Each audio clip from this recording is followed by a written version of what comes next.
ನಾಳೆ ಶುಕ್ರವಾರ ಅತ್ಯಂತ ಶಕ್ತಿಶಾಲಿಯಾದ ಫಾಲ್ಗುಣ ಮಾಸದ ಹುಣ್ಣಿಮೆಯನ್ನು ಆಚರಿಸಲಾಗುತ್ತದೆ. ಹೋಳಿ ಹಬ್ಬದ ದಿನವೇ ಹುಣ್ಣಿಮೆಯನ್ನು ಆಚರಿಸುವುದರಿಂದ ಹೋಳಿ ಹುಣ್ಣಿಮೆ ಎಂದು ಕೂಡ ಕರೆಯುತ್ತಾರೆ.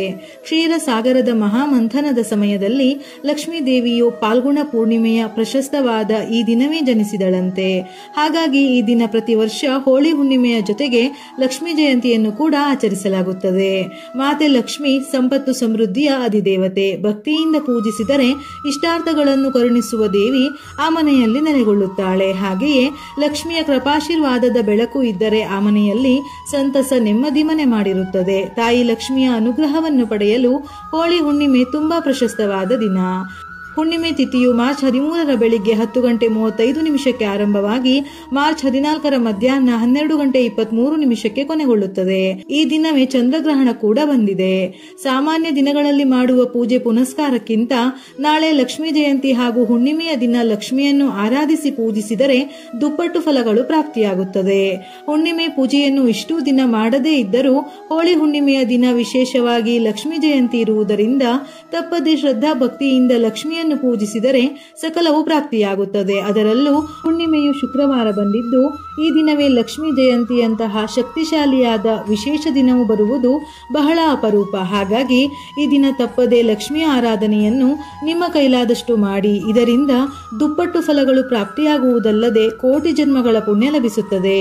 ಲಕ್ಷ್ಮೀ ದೇವಿಯ ಅನುಗ್ರಹದ ಜೊತೆ ತಾಯಿ ಲಕ್ಷ್ಮಿ ಶಾಶ್ವತವಾಗಿ ನಿಮ್ಮ ಮನೆಯಲ್ಲಿ ನೆಲೆಸುತ್ತಾಳೆ. ನಮ್ಮ ಧರ್ಮದಲ್ಲಿ ಹುಣ್ಣಿಮೆಯನ್ನು ಭಗವಾನ್ ವಿಷ್ಣು ಹಾಗೂ ತಾಯಿ ಲಕ್ಷ್ಮಿಗೆ ಸಮರ್ಪಿಸಲಾಗಿದೆ.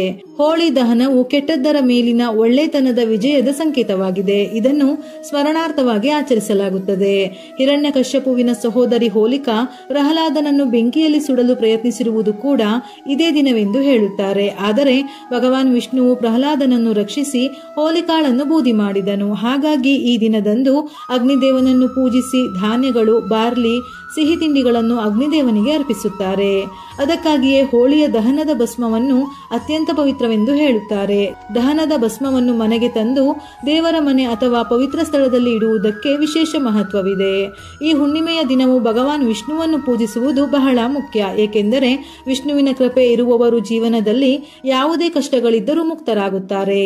ಅರಿಶಿನವೆಂದರೆ ವಿಷ್ಣುವಿಗೆ ಪ್ರಿಯವಾದ ವಸ್ತು. ನಾಳೆ ಹುಣ್ಣಿಮೆಯ ದಿನ ಸ್ನಾನದ ನೀರಿಗೆ ಚಿಟಿಕೆ ಅರಿಶಿನವನ್ನು ಸೇರಿಸಿ ಸ್ನಾನ ಮಾಡಿದರೆ ತುಂಬಾ ಒಳ್ಳೆಯದು. ನಂತರ ಸ್ವಲ್ಪ ನೀರಿಗೆ ಅರಿಶಿನ, ತುಳಸಿ ಅಥವಾ ಗಂಗಾಜಲವನ್ನು ಸೇರಿಸಿ ದೇವರ ಮನೆಯಿಂದ ಮನೆಯ ಪೂರ್ತಿ ಜಾಗಕ್ಕೂ ಸಿಂಪಡಿಸಬೇಕು. ಇದರಿಂದ ಮನೆಯು ಶುದ್ಧವಾಗುತ್ತದೆ. ಏನಾದರೂ ನಕಾರಾತ್ಮಕ ಶಕ್ತಿಗಳಿದ್ದರೆ ನಿವಾರಣೆ ಆಗುತ್ತದೆ. ನಾಳೆಯ ದಿನ ಹಳದಿ ಅಥವಾ ಬಿಳಿ ಬಣ್ಣದ ಬಟ್ಟೆಯನ್ನು ಧರಿಸಿದರೆ ಉತ್ತಮ. ಹುಣ್ಣಿಮೆಯ ದಿನ ಪ್ರತಿಯೊಬ್ಬರೂ ಮನೆಯಲ್ಲಿ ಶ್ರದ್ಧಾ ಭಕ್ತಿಯಿಂದ ಪೂಜೆಯನ್ನು ಮಾಡಬೇಕು. ಹುಣ್ಣಿಮೆಯ ದಿನ ಯಾರು ದೀಪ ಹಚ್ಚಿ ಪೂಜಿಸುತ್ತಾರೋ ಅವರ ಎಲ್ಲ ಪಾಪಗಳು ನಾಶವಾಗಿ ಮೋಕ್ಷ ಪ್ರಾಪ್ತಿಯಾಗುತ್ತದೆಯಂತೆ. ಈ ದಿನ ಬೆಳಿಗ್ಗೆ ಮತ್ತು ಸಂಜೆ ಪೂಜೆಯನ್ನು ಮಾಡಿ ಸಂಜೆ ಲಕ್ಷ್ಮಿ ಬರುವ ಸಮಯದಲ್ಲಿ ಮನೆಯ ಹೊಸ್ತಿಲನ್ನು ತೊಳೆದು ಅಷ್ಟದಳ ರಂಗೋಲಿಯನ್ನು ಹಾಕಿ ಅರಿಶಿನ, ಕುಂಕುಮ, ಹೂವನ್ನು ಇಟ್ಟು ಮನೆ ಬಾಗಿಲಿನ ಮುಂದೆ ದೀಪಗಳನ್ನು ಹಚ್ಚಬೇಕು. ಹುಣ್ಣಿಮೆಯ ದಿನ ಸಂಜೆ ಮನೆಯ ಮುಖ್ಯ ದ್ವಾರಕ್ಕೆ ಎರಡೂ ಕಡೆ ದೀಪವನ್ನು ಹಚ್ಚಿದರೆ ಸಾಕ್ಷಾತ್ ಲಕ್ಷ್ಮೀ ದೇವಿಯು ಪ್ರಸನ್ನಳಾಗಿ ನಿಮ್ಮ ಮನೆಗೆ ಪ್ರವೇಶಿಸುತ್ತಾಳೆ. ನಾಳೆಯ ದಿನ ಲಕ್ಷ್ಮಿಯ ಆಗಮನಕ್ಕೆ ಕಲ್ಲುಪ್ಪನ್ನು ಖರೀದಿ ಮಾಡಿದರೆ ಬಹಳ ಶ್ರೇಷ್ಠ. ಉಪ್ಪಿನ ಸ್ವರೂಪದಲ್ಲೇ ಲಕ್ಷ್ಮಿ ಮನೆಗೆ ಬರುತ್ತಾಳೆ.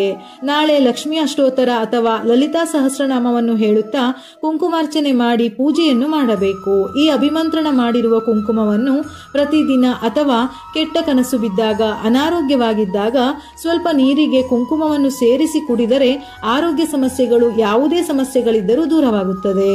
ಅದ್ಭುತ ಶಕ್ತಿ ಇರುವ ಈ ದಿನ ಲಕ್ಷ್ಮಿಯ ಸ್ವರೂಪವಾಗಿರುವ ತುಳಸಿ ಗಿಡವನ್ನು ಪೂಜಿಸಬೇಕು. ತುಳಸಿ ಗಿಡ ಇಲ್ಲವೆಂದರೆ ಈ ದಿನ ತುಳಸಿ ಗಿಡವನ್ನು ತಂದರೂ ಒಳ್ಳೆಯ ಅದೃಷ್ಟ.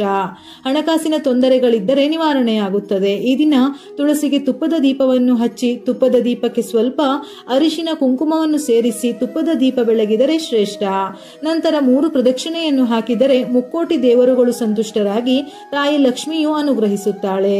ನಿಮ್ಮ ಮನೆಯಲ್ಲಿ ಯಾವುದಾದರೂ ವ್ಯಕ್ತಿ ಅನಾರೋಗ್ಯದಿಂದ ಬಳಲುತ್ತಿದ್ದರೆ ಹೋಳಿ ಹುಣ್ಣಿಮೆಯ ದಿನ ವಿಶೇಷವಾಗಿ ರೋಗಿಯ ತಲೆಯಿಂದ ಪಾದದವರೆಗೂ ಕರ್ಪೂರದಿಂದ ದೃಷ್ಟಿಯನ್ನು ತೆಗೆದುಹಾಕಿ ನಂತರ ಆ ಕರ್ಪೂರವನ್ನು ಹೋಳಿಯ ಬೆಂಕಿಯಿಂದ ಸುಡಬೇಕು.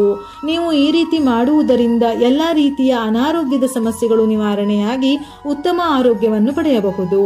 ನಿಮ್ಮ ಮನೆಯಲ್ಲಿ ನಕಾರಾತ್ಮಕ ಶಕ್ತಿ ನೆಲೆಗೊಂಡಿದ್ದರೆ ಅದನ್ನು ತೊಡೆದು ಹಾಕಲು ಪಾಲ್ಗುಣ ಹುಣ್ಣಿಮೆಯ ದಿನ ರಾತ್ರಿ ಲಕ್ಷ್ಮೀ ದೇವಿಗೆ 11 ಕವಡೆಗಳನ್ನು ಅರ್ಪಿಸಿ ಪೂಜೆ ಮಾಡಿ. ನಂತರ ಮರುದಿವಸ ಆ ಕವಡೆಗಳನ್ನು ನಿಮ್ಮ ಮನೆಯ ಮುಖ್ಯ ಬಾಗಿಲಿನ ಮೇಲೆ ಇಡಬೇಕು. ಹೀಗೆ ಮಾಡುವುದರಿಂದ ನಕಾರಾತ್ಮಕ ಶಕ್ತಿಗಳು ನಿಮ್ಮ ಮನೆಯಿಂದ ದೂರಾಗುವುದು.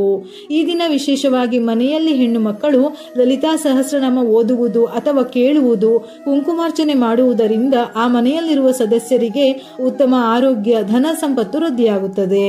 ಇನ್ನು ಪೂಜೆಯ ಸಮಯದಲ್ಲಿ ವಿಷ್ಣು ಸಹಸ್ರನಾಮ ಪಠಣ ಅಥವಾ ಕೇಳುವುದು, ಕನಕದಾರ ಸ್ತೋತ್ರ, ಲಲಿತಾ ಸಹಸ್ರನಾಮ, ಕುಂಕುಮಾರ್ಚನೆ ಇವುಗಳನ್ನು ಮಾಡುವುದರಿಂದ ಒಳ್ಳೆಯ ಫಲಗಳು ಪ್ರಾಪ್ತಿಯಾಗುತ್ತದೆ. ಇವುಗಳು ಯಾವುದು ಸಾಧ್ಯವಿಲ್ಲವೆಂದಾದರೆ ನಾಳೆಯ ದಿನ ಯಾವುದಾದರೂ ದೇವಸ್ಥಾನಕ್ಕೆ ಹೋಗಿ ಭಗವಾನ್ ವಿಷ್ಣುವಿಗೆ ತುಳಸಿ, ತಾಯಿ ಲಕ್ಷ್ಮಿಗೆ ಕುಂಕುಮಾರ್ಚನೆ ಮಾಡಿಸಿ ನಿಮ್ಮ ಮನಸ್ಸಿನ ಕೋರಿಕೆಗಳನ್ನು ಕೇಳಿಕೊಳ್ಳಿ, ಸಕಲವೂ ಪ್ರಾಪ್ತಿಯಾಗುತ್ತದೆ. ವಿಡಿಯೋ ಇಷ್ಟ ಆಗಿದ್ದಲ್ಲಿ ಮರೆಯದೆ ಲೈಕ್ ಮಾಡಿ, ನಿಮ್ಮವರಿಗೆ ಶೇರ್ ಮಾಡಿ. ಉಪಯುಕ್ತ ಮಾಹಿತಿಯೊಂದಿಗೆ ಮತ್ತೆ ಭೇಟಿಯಾಗೋಣ.